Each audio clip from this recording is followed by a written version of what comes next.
Hinahanap ng tao ang kayamanan sa kailaliman ng lupa. Ginto, pilak at mamahaling bato ay hinuhukay at iniipon. Ang mga lihim ng kalikasan ay sinisikap nating tuklasin. Ngunit may kayamanang higit sa lahat na hindi kayang bilhin. Saan matatagpuan ang tunay na karunungan? Saan makikita ang pangunawang walang hanggan? Saan matatagpuan ang karunungan? Hindi sa ginto o pilak, hindi sa kayamanan ng mundo, hindi rin sa kapangyarihan. Saan matatagpuan ang karunungan?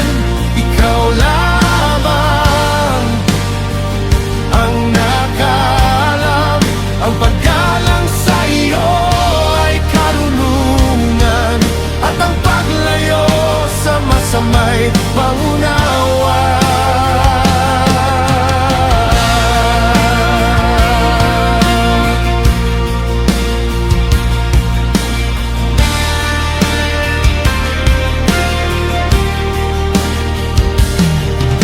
Hindi ito mabibili ng ginto,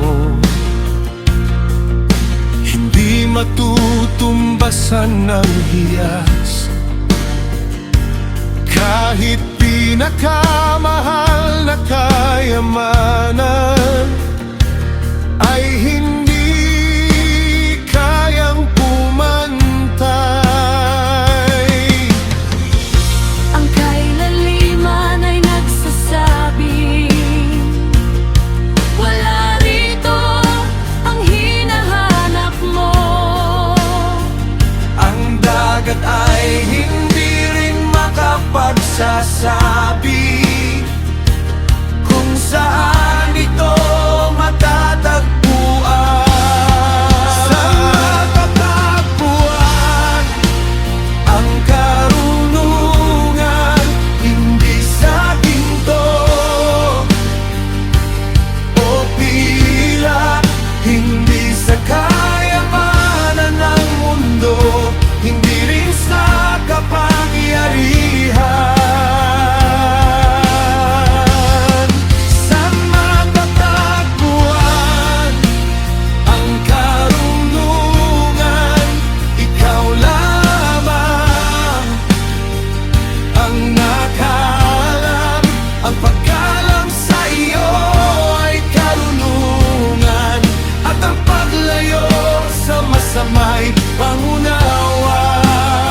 Ikaw ang nakaalam kung saan ito matatagpuan. Nakikita mo ang buong mundo, walang lihim sa iyong harapan. Kaya turuan mo ako na lumakad sa iyong daan. Hindi kayaman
ikaw ang aking kayamanan.